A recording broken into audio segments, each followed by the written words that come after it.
Morning students. बेटा हमारा geography का फर्स्ट चैप्टर चल रहा है, तो हम इसके 2 पार्ट डिस्कस कर चुके हैं। आज हम इसका 3rd पार्ट डिस्कस कर रहे हैं। तो आई होप आप सभी ने दोनों पार्ट्स देख लिए होंगे और आपको सभी को समझ में आ गए होंगे। फिर भी अगर बेटा आपको कोई भी डाउट है, कुछ प्रॉब्लम है, तो आप मुझसे डिस्कस करोगे। ओके, आज हम इसका रिमेनिंग पार्ट डिस्कस कर रहे हैं। Our next topic is soil as a resource. हमारा जो नेक्स्ट टॉपिक है बेटा वो क्या है? Soil as a resource. आज हम सोइल के बारे में डिस्कस करेंगे एंड वेरी इंपॉर्टेंट, ये बहुत ही इंपॉर्टेंट टॉपिक है। तो देखिए, जो सोइल है वह भी क्या है? एक संसाधन है, रिसोर्स है। तो वो किस प्रकार से है, वो किस प्रकार से वर्क करता है, वो सारी चीज़ें आज हम इसमें डिस्कस करेंगे। Soil is most important renewable natural resource. जो सोइल है क्या है? वो रिन्यूएबल नेचुरल रिसोर्स है, बहुत ही इंपॉर्टेंट रिन्यूएबल रिसोर्स है।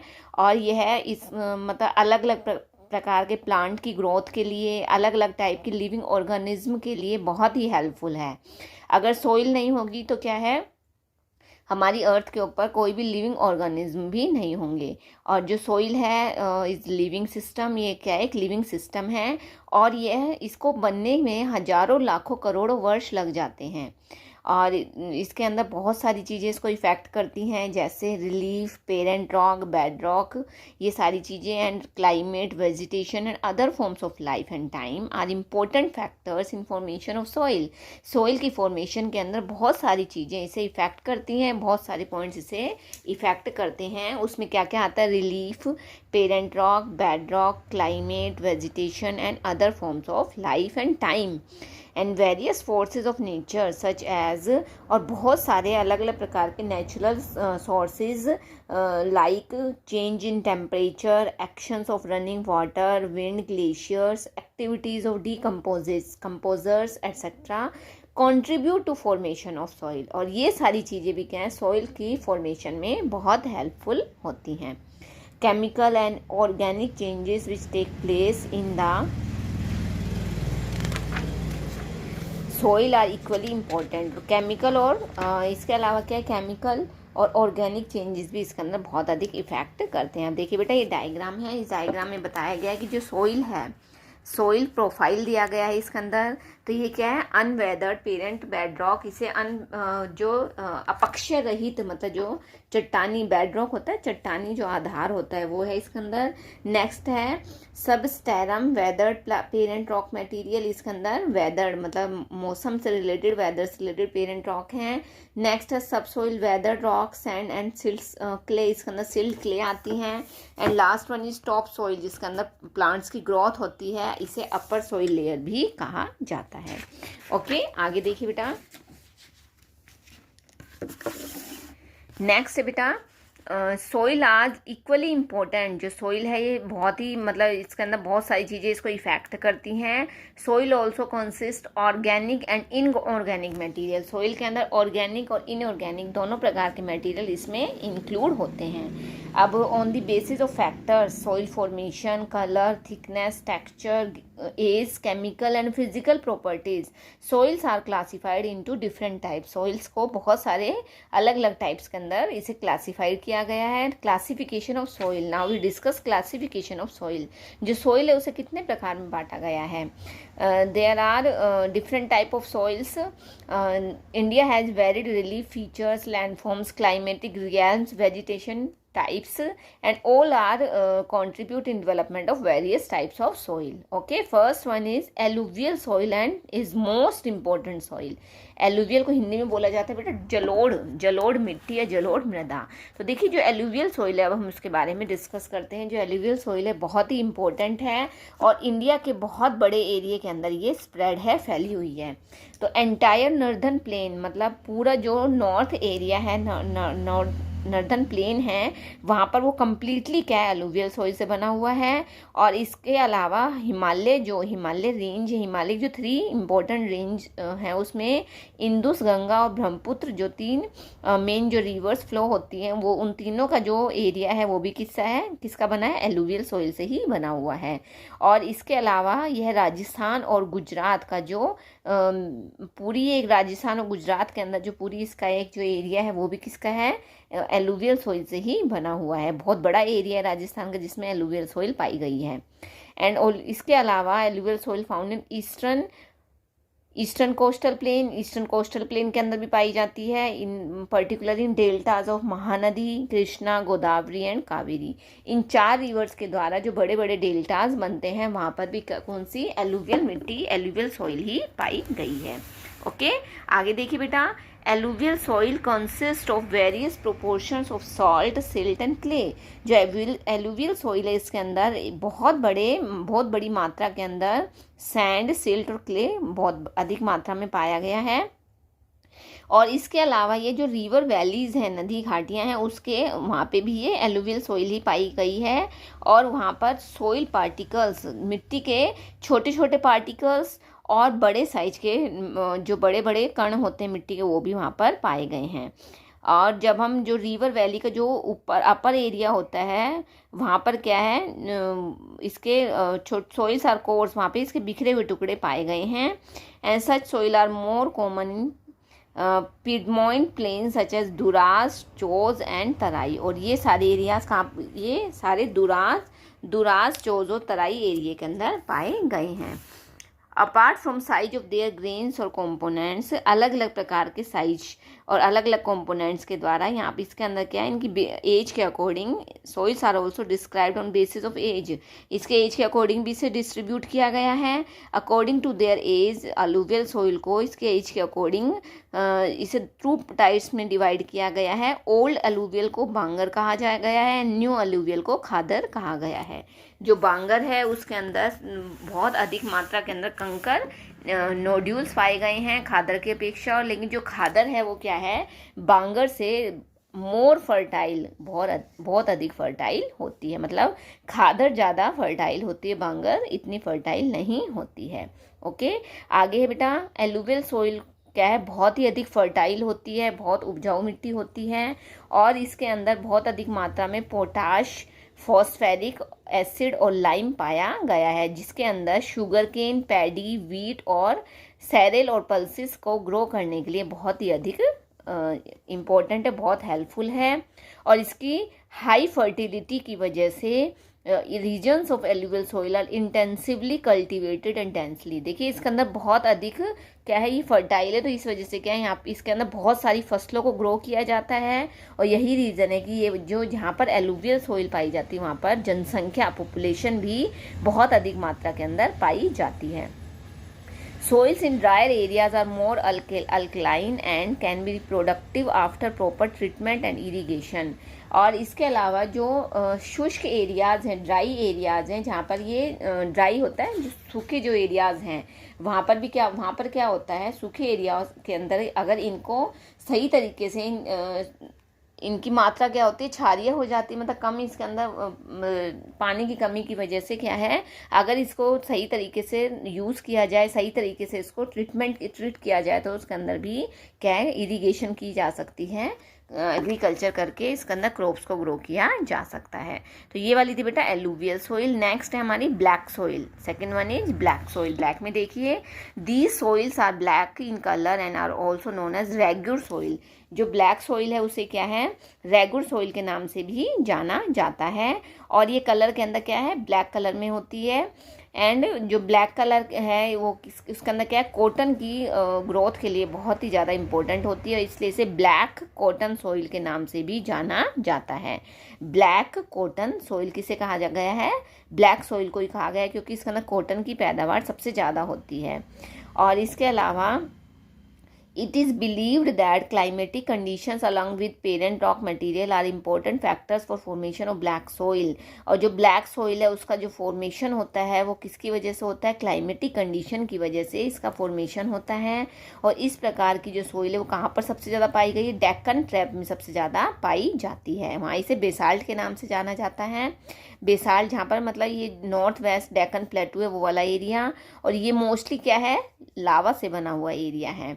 And they cover plateaus. इसके अलावा जो ब्लैक सॉइल है वो Maharashtra, Saurashtra, Malwa, Madhya Pradesh, Chhattisgarh and south east direction, जहाँ पर गोदावरी और कृष्णा घाटियाँ हैं वहाँ पर भी ये बहुत अधिक मात्रा में पाई जाती है। ओके बेटा, ये ब्लैक सॉइल का फिगर है। आगे देखिए, black soil are made of extremely fine clayey material. जो ब्लैक सॉइल है वो उसकी जो क्ले जो चिकनी मिट्टी है, चिकनी मिट्टी से बनी है और इसके अंदर क्या है, पानी को होल्ड करने की बहुत अधिक क्षमता होती है, मॉइस्चर को होल्ड कर, इसलिए क्या है बहुत अधिक मॉइस्चर होती है, नमी वाली होती है और इसी की वजह से क्या है इसके अंदर न्यूट्रिएंट्स भी बहुत अधिक मात्रा के अंदर न्यूट्रिएंट पाए गए हैं, जिसमें क्या क्या आते हैं, कैल्शियम कार्बोनेट, मैग्नीशियम, पोटैश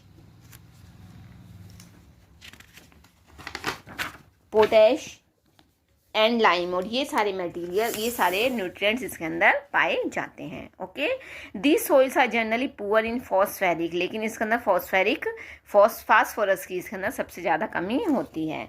और they develop deep cracks during hot weather. देखिए जब बेटा गर्मी का मौसम होता है तो इसके अंदर गहरी दरारें, क्रैक्स होते हैं, दरारें मतलब फट जाती है, इसकी जो मिट्टी होती है फट जाती है, क्रैक्स आ जाती हैं इसके अंदर।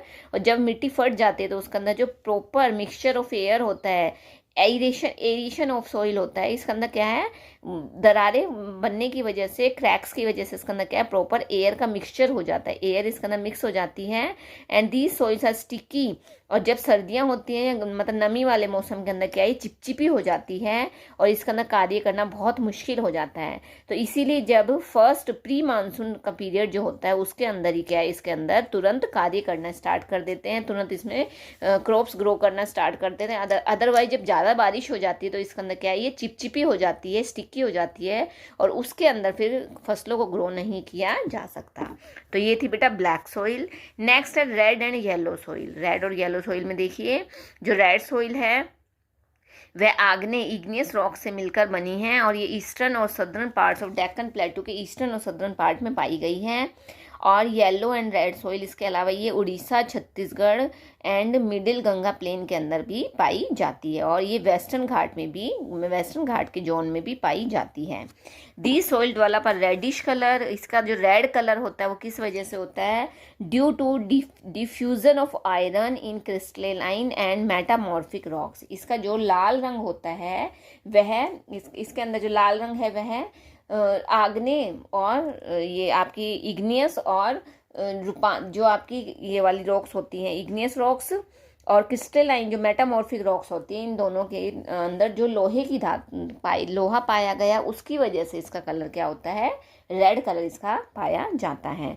And it looks yellow when it occurs in a hydrated form. और जब इसके अंदर पानी का मिक्सचर बन जाता है, जब इसके अंदर पानी मिक्स हो जाता है तो इसका कलर कैसा हो जाता है, येलो कलर इसका हो जाता है, mixture of water. Okay, next is laterite soil. देखिए लैटराइट सॉइल में देखिए जो लैटराइट सॉइल है वो है, शब्द कहाँ से निकला है, लैटिन भाषा के शब्द लेटर से निकला जिसका विच मीन्स ब्रिक होता है ईंट, जिसका अर्थ होता है ईंट। जो लैटराइट सॉइल है वह ट्रॉपिकल और सब ट्रॉपिकल क्लाइमेट के एरियाज में पाई गई है जहाँ पर वेट और ड्राई सीजन होता है। और जो ये वाली सॉइल है ये क्या है, बहुत हैवी रेन, बहुत अधिक मात्रा में जहाँ बारिश होती है उसकी वजह से ये तैयार होती है। और जो लैटराइट सॉइल है वह mostly deep to very deep, acidic and generally deficient in plant nutrients. इसके अंदर बहुत अधिक मात्रा में न्यूट्रिएंट पाए गए हैं। और इसके अंदर जो ये वाली मिट्टी है वह कहाँ कहाँ पर पाई जाती है, Western Ghat, Maharashtra, Orissa, West Bengal and north east regions, in areas के अंदर ये वाली मिट्टी पाई गई है। और इसके अलावा the soil support deciduous and evergreen forest. और ये एवरग्रीन जहाँ पर हमेशा हरे भरे वृक्ष, एवरग्रीन फॉरेस्ट है, वहाँ पर ये मिट्टी पाई गई है। It is humus rich. इसके अंदर ह्यूमस तो अधिक मात्रा में होता है but under sparse vegetation and in semi arid environment it is generally humus poor. लेकिन जब एनवायरनमेंट में चेंजमेंट आता है तो उसके अंदर क्या है, ह्यूमस की कमी हो जाती है। They are prone to erosion and degradation due to their position on the landscape. और जो लैंडस्केप होता है उसकी वजह से क्या है, इसके अंदर मिट्टी का इरोजन हो जाता है, मिट्टी अपनी जगह से मतलब मिट्टी का क्षरण हो जाता है, मिट्टी बह जाती है, मिट्टी का इरोजन होता है। And after adopting appropriate soil conservation techniques particular in hilly areas of Karnataka, Kerala and Tamil Nadu, this soil is very useful for. और जो कर्नाटका, केरला और तमिलनाडु के अंदर जो हिली एरियाज़ है वहाँ पर क्या है, ये सॉइल बहुत ही इम्पोर्टेंट है और इस सॉइल के अंदर चाय और कॉफ़ी की सबसे ज़्यादा पैदावार की जाती है। जो रेड लैटराइट सॉइल है वह तमिलनाडु, आंध्र प्रदेश और केरला में कैशू नट मीन्स काजू की खेती के लिए बहुत ही अधिक यूजफुल होती है। रेड लेटराइट सॉइल, ये था बेटा लेटराइट सॉइल का। आगे आता है एरिड। एरिड को ही डेजर्ट सॉइल भी कहा जाता है। एरिड सॉइल या डेजर्ट सॉइल, इसमें देखिए arid soil range from red to brown in colour, ये रेड या ब्राउन कलर में पाई गई है। And they are generally sand in texture and saline in nature. ये क्या है, इसका अंदर सेलाइन होता है नमक, मतलब लवण की मात्रा इसमें बहुत अधिक पाई जाती है। और जो डेजर्ट एरिया है वो तो वहाँ पर तो क्या है, सबको पता है बेटा, वहाँ पर क्या है, बारिश बहुत कम होती है। तो ऐसे एरियाज़ के अंदर क्या है, जो पानी होता है वो नमकीन होता है, नमक वाला पानी होता है। And in some area salt content is very high and common salt is obtained by evaporating the water. कई जगह पर क्या है, पानी को इवापोरेट कर उससे क्या है, नमक को ड्रॉ किया जाता है, निकाला जाता है। ड्यू टू ड्राई क्लाइमेट, शुष्क वातावरण के कारण, हाई टेम्परेचर, बहुत अधिक गर्मी की वजह से इवापोरेशन इज फास्टर, जो इवापोरेशन बहुत जल्दी होता है। And soil lakhs humus and moisture, और मिट्टी के अंदर ह्यूमस की और नमी की कमी हो जाती है, क्योंकि सारा पानी तो क्या इवापोरेट हो जाता है। The lower horizons of soil are occupied by kankar, और जो नीचे नीचे जो मिट्टी होती है उसमें कंकर रह जाते हैं। Because of the increasing calcium content downwards, kankar layer formation in the bottom horizons restrict the infiltration of water after proper irrigation the soils become. मतलब कहने का है बेटा, जो इवापोरेशन की वजह से इसके अंदर क्या है, नीचे सिर्फ पानी तो इनका उड़ जाता है, नीचे सिर्फ कंकर कंकर रह जाते हैं। लेकिन उन कंकर को भी अगर सही तरीके से उनको यूज़ करके, अच्छी टेक्निक्स को यूज़ करके अगर उनको सही तरीके से यूज़ किया जाए तो उसके अंदर भी क्या है, इरिगेशन की जा सकती है। और जो आज के टाइम में राजस्थान वाले एरिया के अंदर जहाँ पर की भी जा रही है। तो ये है एरिड सॉइल। ये देखिए एरिड सॉइल का ये डायग्राम है। ये थी बेटा एरिड सॉइल, इसे डेजर्ट सॉइल भी कहा जाता है। Next one is forest soil. Forest soil में देखिए जो जंगलों की जो मिट्टी होती है, दीज आर फाउंड इन हिली एंड माउंटेनियस एरियाज, हिली और माउंटेनियस एरियाज में पाई गई हैं। And very where sufficient rain forest are available. Soil texture varies according, यहाँ पर इसमें क्या है, माउंटेन के एनवायरनमेंट के अकॉर्डिंग यहाँ पर सॉइल का टेक्सचर भी वेरीज होता है, अलग अलग होता है। They are loamy and silty in valley sides, घाटियों के अंदर तो क्या है, ये चिकनी और चिपचिपी होती है। And course grand in the upper slopes, और अपर स्लोप्स के अंदर क्या है, ये सूखी शुष्क मिट्टी पाई गई है। In the snow covered areas, और जहाँ पर हिमालय में जहाँ पर बर्फ़ होती है, स्नो कवर्ड एरियाज होते हैं, these soil experience denudation and are acidic with low humus content.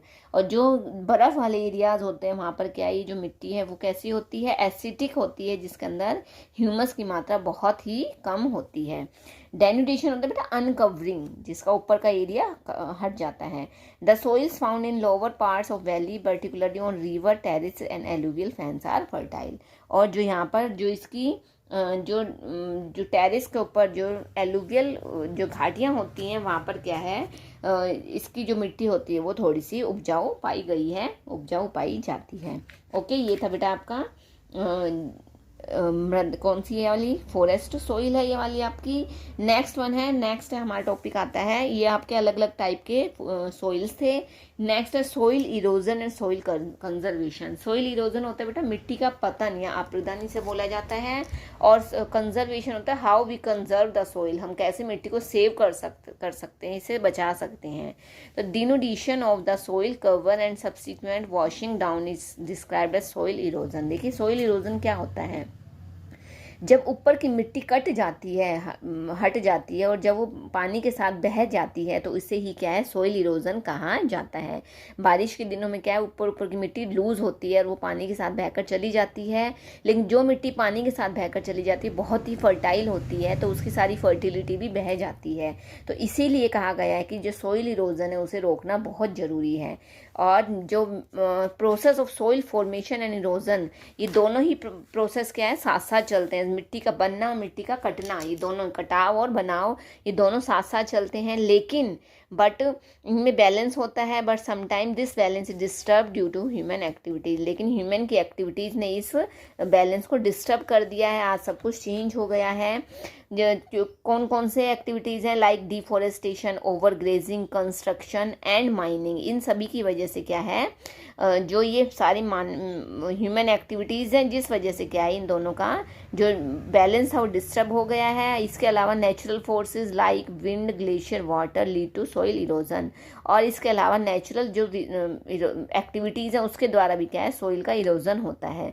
जो बहता हुआ पानी है, आप देखिए इन पॉइंट्स को बेटा ध्यान से सुनना, बहुत इंपॉर्टेंट है, इसमें छोटे छोटे पॉइंट्स हैं। Running water cuts through the clayey soils and makes deep channels as gullies. जो बहता हुआ पानी आता है, नदियों का जो बहता हुआ पानी है वो क्या है, चिकनी मिट्टी को काट देता है, वो काट देता है और उसके अंदर गहरे गहरे चैनल मतलब गड्ढे बन जाते हैं, जिसे गुल्ली कहा जाता है। अब देखिए मैं आपको एक डायग्राम दिखा रही हूँ, ये देखिए बेटा, ये दिखाई दे रहा है, ये देखिए कितने गहरे गहरे गड्ढे टाइप में बन गए हैं, ये दिखाई दे रहे हैं आपको, गड्ढे, बड़े बड़े गड्ढे। तो इससे क्या होता है बेटा, देखिए पानी बहता हुआ आ रहा है, और इससे क्या होता है, इसकी जो सोइल की जो फर्टिलिटी होती है, जो इसके अंदर न्यूट्रिएंट्स होते हैं, वो सारे क्या होता है, पानी के साथ बहकर चले जाते हैं, और ये मिट्टी क्या हो जाती है, बंजर हो जाती है। इसके अंदर आप किसी भी प्रकार की फसल को ग्रो नहीं कर सकते, और ये अनफिट हो जाती है। The land becomes unfit for cultivation, और जो ये बची हुई मिट्टी है वो क्या है, अनफिट हो जाती है, और इसे क्या कहा जाता है, ऐसी ज़मीन को बैड लैंड के नाम से जाना जाता है। In Chambal basin such lands are called ravines, और चंबल घाटियों के अंदर ऐसी ज़मीन को जिसकी मिट्टी बह जाती है, जहाँ पर गुल्लीज होती हैं, उसे रेवाइन के नाम से जाना जाता है।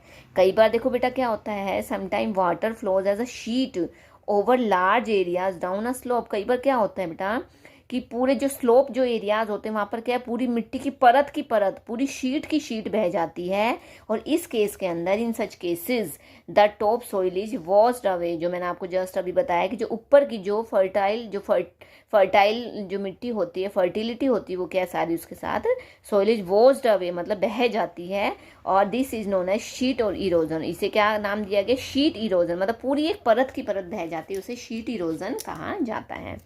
Wind blows loose soil off flat और sloping land known as wind erosion. अब देखिए ये तो पानी के साथ चली गई। अब कई बार क्या होता है बेटा, जैसे हमें आंधी वगैरह आती है तो बहुत तेज जब हवा चलती है, तो उससे भी क्या है, नॉर्मली जब हमारे घर में जब डेली जब मौसम चेंज होता है, क्लाइमेट चेंज होता है, तो जब आंधी आती है तो उससे हम क्या देखते हैं कि मिट्टी उड़कर आती है। तो जो मिट्टी उड़कर आती है वो भी क्या है, ऊपर ऊपर की जो मिट्टी होती है वो सारी उड़ जाती है, और वो क्या है, बहुत उपजाऊ होती है, और वो उस जो बचा हुआ जो एरिया होता है उसे क्या कर देती है, वो बेडलैंड बना देती है, उसे विंड इरोजन कहा जाता है। हवा की वजह से जो इरोजन होता है उसे विंड इरोजन कहते हैं। Soil erosion is also cause due to defective methods of farming.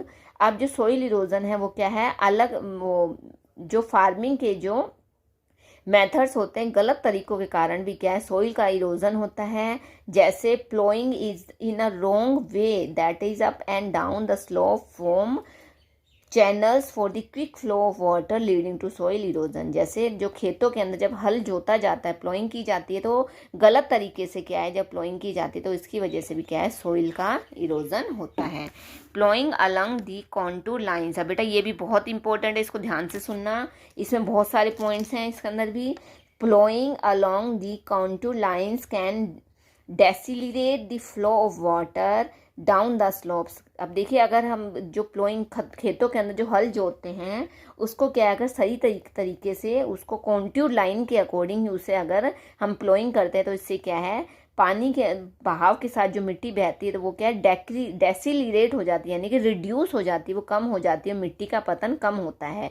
इसे क्या कहा जाता है, कॉन्टूर प्लोइंग कहा जाता है। अगर कॉन्टूर के अकॉर्डिंग हम प्लोइंग करते हैं तो क्या है, उससे मिट्टी सोइल इरोजन कम होता है।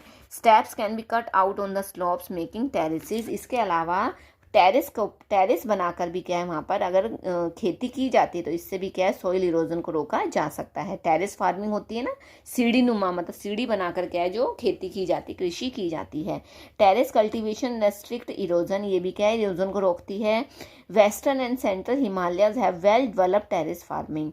वेस्टर्न और जो सेंट्रल हिमालय पर्वत है वहाँ पर क्या है, बहुत अच्छे तरीके से टेरेस फार्मिंग की जाती है। इसके अलावा large fields can be divided into strips. अब देखिए नेक्स्ट पॉइंट क्या आता है बेटा, जो बड़े बड़े खेत होते हैं, लार्ज फील्ड्स होते हैं, उसके अंदर क्या है, उनको उसके अंदर स्ट्रिप्स को, उनको इस अलग अलग स्ट्रिप्स में, पट्टियों में बांट कर क्या है वहाँ पर उनको डिवाइड कर दिया जाता है। स्ट्रिप्स ऑफ ग्रास, अब देखिए जो पट्टियाँ होती हैं किसकी होती है, स्ट्रिप्स किसकी होती हैं, उसमें बीच बीच में क्या है, घास की पट्टियाँ लगा दी जाती हैं। इस टाइप से देखिए, जैसे मैं आपको बना कर दिखा रही हूँ, देखिए ऐसे ये बीच बीच में क्या है, घास की पट्टियाँ लगा दी जाती हैं। यहाँ पर क्या है, क्रॉप्स को ग्रो किया जाता है, इन यहाँ पर क्रॉप्स ग्रो किए जा रहे हैं। बीच बीच में क्या है, ये जो ये वाला जो एरिया है, इसमें क्या है, स्ट्रिप्स बना दी जाती हैं, ग्रास की स्ट्रिप्स बना दी जाती हैं। इससे क्या है, सॉइल इरोजन को हम बहुत काफ़ी हद तक रोक सकते हैं। Strips of grass are left to grow between the crops, वही आगे देखो, क्रॉप्स के बीच में स्ट्रिप्स बनाई जाती है। This breaks up the force of the wind, इससे क्या होता है, जब तेज हवा चलती है तो क्या है, उसे वो तेज, देखो बीच में यहाँ पर तो क्या घास लगी हुई है, यहाँ पर क्रॉप्स है, तो क्या है, जब हवा चलेगी तो उसको मिट्टी तो मिलेगी नहीं, क्योंकि हर जगह क्या है, उसको कवर कर दिया है। तो इससे क्या है, सॉइल इरोजन को रोका जा सकता है। This method is known as strip cropping, इसे स्ट्रिप क्रॉपिंग के नाम से जाना जाता है, स्ट्रिप क्रॉपिंग। ओके, समझ में आ गया बेटा स्ट्रिप क्रॉपिंग क्या है। नेक्स्ट है planting lines of trees to create shelter also works in a similar way, rows of such trees are called shelter belts. अब एक मेथड और है बेटा शेल्टर बेल्ट के द्वारा, देखिए इसमें क्या होता है, जब पेड़ों को लगाया जाता है, मतलब जब क्रॉप्स को ग्रो किया जाता है, तो उन्हें क्या एक बेल्ट के रूप में, मतलब लगातार एक ही सीरीज के अंदर जब प्लांट्स को ग्रो किया जाता है, तो इससे भी क्या है, काफ़ी हद तक किसको, सॉइल इरोजन को रोका जा सकता है। These shelter belts have contributed significantly to the stabilization of sand dunes and in stabilizing the desert in western India। और इसके द्वारा क्या होता है, देखो बेटा मैं बताती हूँ आपको, जैसे देखिए यहाँ पर ये क्या है, प्लांट्स को ग्रो किया गया है। ओके, देखिए ये इस तरीके से ये प्लांट्स, ये ट्रीज लगाए गए हैं यहाँ पर जगह जगह, मतलब बीच बीच में ये थोड़ा थोड़ा गैप दे देकर क्या पूरी एक ही रो के अंदर देखिए प्लांट्स को ग्रो किया गया है। तो देखिए जो ये थोड़ा थोड़ा जो गैप आ रहा है बीच के अंदर, जो ये वाला गैप है, जो ये वाला देखिए बेटा, जो बीच में ये गैप आ रहा है, ये वाला जो गैप है, यहाँ पर क्या होता है, देखो ये जो बीच में थोड़ा थोड़ा गैप है, यहाँ पर क्या इन्हें पूरी बेल्ट बनाई गई है, ये आगे तक चलती रहती पूरी, ये बेल्ट है। इस बेल्ट के अकॉर्डिंग क्या है, इसे यहाँ पर ट्रीज को ग्रो किया गया है। तो जब ये पूरी एक बेल्ट आगे तक चलती रहती है, तो यहाँ बीच में जो थोड़ा थोड़ा गैप आता है, अब देखिए जो हवा चलती है, हवा चलेगी तो क्या होगी, यहाँ की मिट्टी उठेगी और यहाँ की उठेगी, तो यहाँ दोनों की मिट्टी उठने की वजह से क्या होगा, यहाँ पर एक टीला बन जाएगा, ये यहाँ पर बन गया, एक यहाँ पर बन गया, एक यहाँ पर, ये इस तरह से देखिए बेटा बीच बीच में क्या है, इन्हें क्या बोला जाता है, सैंड ड्यून्स। इनको क्या बोलते हैं, सैंड ड्यून्स बोलते हैं। और जो डेजर्ट वेस्टर्न इंडिया है, वहाँ पर डेजर्ट एरिया के अंदर क्या है, सैंड ड्यून्स देखे जा सकते हैं, क्योंकि वहाँ पर क्या है, प्लांट्स को एक ही पंक्ति के अंदर जब ग्रो, एक ही शेल्टर बेल्ट के अकॉर्डिंग जब उन्हें ग्रो किया जाता है, तो वहाँ पर जो बीच बीच का थोड़ा थोड़ा एरिया होता है, वहाँ पर मिट्टी के छोटे छोटे टीले बन जाते हैं। टीले देखो बेटा कैसे बनते हैं, जैसे आंधी आती है, ठीक है, तेज हवा चलती है तो मिट्टी उड़ती है, थोड़ी सी मिट्टी उड़ती है, वो वहीं गिर जाती है, हवा रुकते ही मिट्टी वहीं गिर जाती है, दोबारा हवा चलती है, फिर मिट्टी उड़ती है, फिर वो, तो ऐसे करके जब उसके ऊपर मिट्टी की लेयर के ऊपर लेयर आती जाती है, जैसे यहाँ पर एक लेयर, फिर सबसे पहले नीचे लेयर, फिर और ऐसे लेयर पे जब लेयर चढ़ती जाती है, तो क्या वहाँ पे छोटे छोटे टीले बन जाते हैं, जिन्हें क्या कहा जाता है, जिन्हें सैंड ड्यून्स का नाम दिया गया है। और जो ये सैंड ड्यून्स है वो कहाँ पर पाए गए हैं, सबसे ज़्यादा इंडिया का जो वेस्टर्न पार्ट है उसके अंदर, जो डेजर्ट एरिया, वहाँ पर सैंड ड्यून्स सबसे अधिक मात्रा के अंदर पाए जाते हैं। ओके बेटा, ये आपका फर्स्ट चैप्टर था बेटा ज्योग्राफी का, आज ये कंप्लीट हो गया है। आई होप बेटा आप सभी बच्चों को समझ में आ गया होगा। मैंने अपनी तरफ से पूरी कोशिश की है आपको इजी लैंग्वेज में समझाने की। फिर भी बेटा अगर आपको किसी भी प्रकार का डाउट होता है, आपको कोई भी प्रॉब्लम आती है, तो आप मुझे प्लीज़ कमेंट बॉक्स में लिखकर ज़रूर बताओगे। आप अपनी प्रॉब्लम्स को ज़रूर बताओगे ताकि मैं आपकी प्रॉब्लम को दूर कर सकूं, आपकी सारी समस्याओं को दूर किया जा सके। ओके, थैंक यू बेटा।